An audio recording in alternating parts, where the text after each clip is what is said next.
profeta Ageo, insieme con Zaccaria e Malachia, è il profeta che agisce nell'epoca del post-esilio, quella che è successiva al 537, quando il re persiano Ciro conquista Babilonia.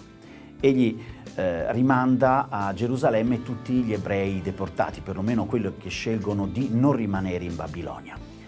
Nel 522 l'altro re persiano Dario darà mandato al governatore della Giudea Zorobabele di ricostruire il Tempio. Bene, Ageo è il profeta che con la sua predicazione spingerà con forza il popolo a ricostruire questo Tempio e a porre nella ricostruzione di questo Tempio un nuovo inizio per la nazione di Israele, per il popolo di Dio.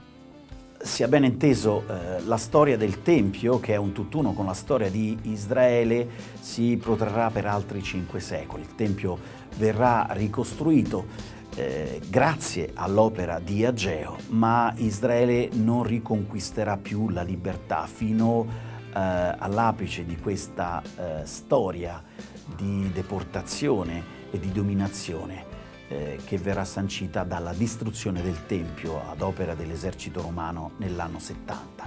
Questo però Ageo non lo sa e con la sua parola incide enormemente su un popolo che era in qualche maniera distrutto, desolato dalla distruzione del Tempio, da questi 50 anni di esilio, e non trovava forza per riprendere il cammino. Ageo indica la strada. Il popolo che torna dall'esilio è un popolo sofferente, è un popolo confuso, è un popolo che non riesce a trovare forza ed energia per ricominciare. Ageo è il primo profeta che con la sua voce dà speranza a questo popolo e indica la strada.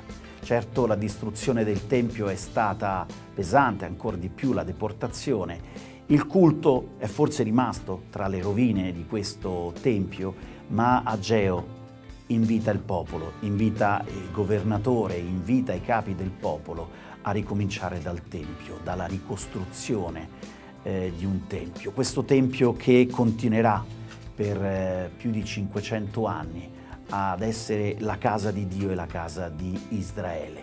E sarà proprio questo profeta, con queste parole, a suonare l'inizio di questa nuova storia. Vi sembra questo il tempo di abitare tranquilli nelle vostre case ben coperte, mentre questa casa è ancora in rovina? Ora, così dice il Signore degli eserciti, riflettete bene al vostro comportamento. Avete seminato molto, ma avete raccolto poco. Avete mangiato, ma non da togliervi la fame. Avete bevuto, ma non fino a inebriarvi. Vi siete vestiti, ma non vi siete riscaldati. L'operaio ha avuto il salario, ma per metterlo in un sacchetto forato. Così dice il Signore degli eserciti, riflettete bene al vostro comportamento. La teologia del profeta Ageo è tanto semplice quanto efficace. Non si può vivere la vita di una persona, di un popolo, senza la casa del Signore, senza la celebrazione, senza la preghiera, senza la benedizione.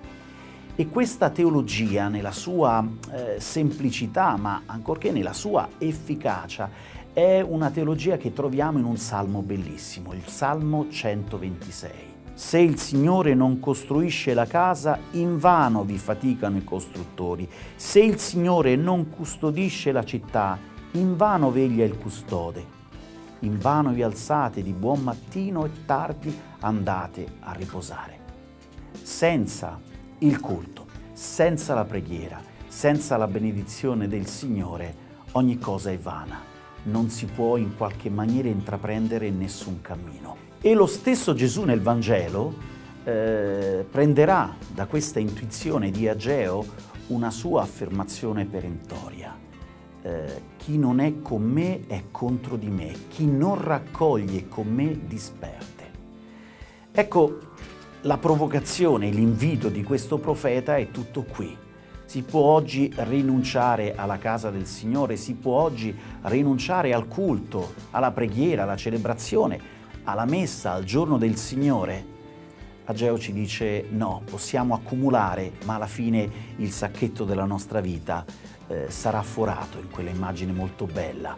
Tutto ciò che verrà fatto senza il Signore verrà in qualche maniera smarrito e perduto.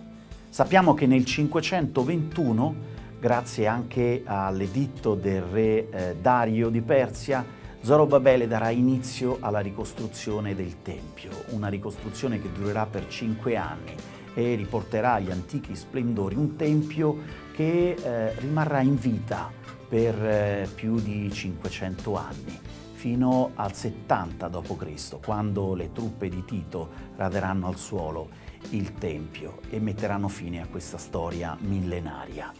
Gli ebrei ancora oggi piangono e pregano nel muro di sostegno della spianata del Tempio affinché Dio ricostruisca il terzo Tempio. È una storia dunque che continua, mentre per noi cristiani la morte di Cristo, la sua risurrezione significa un culto nuovo, un culto, come ci dirà l'Evangelista Giovanni, in spirito e verità. Eppure per noi cristiani, per il nostro culto in spirito e verità, le parole del profeta Ageo rimangono soprattutto oggi ancora attuali. Molti sono quelli che mangiano pane di sudore, si alzano presto al mattino e tardi vanno a riposare e sembrano non avere più tempo per il giorno del Signore, per la preghiera, per la lode, per la casa del Signore. Ecco, Ageo ci dice, ci ricorda che tutto questo è un muoversi che non produrrà i frutti sperati. Se invece ci riavvicineremo alla casa del Signore, ci riavvicineremo alla sua benedizione, ecco che i frutti di nuovo torneranno copiosi. Per tutti coloro che magari per noia, per disaffezione o forse per troppo lavoro, per troppa fretta hanno abbandonato la lode del Signore, hanno abbandonato il giorno del Signore, il culto del Signore, il profeta ci dice che sarà davvero dura vivere senza la benedizione del Signore e i nostri frutti alla fine non sapremo e non potremo goderceli fino in fondo. Questo è l'argomento di questo strano profeta. E allora buona lettura e buoni frutti.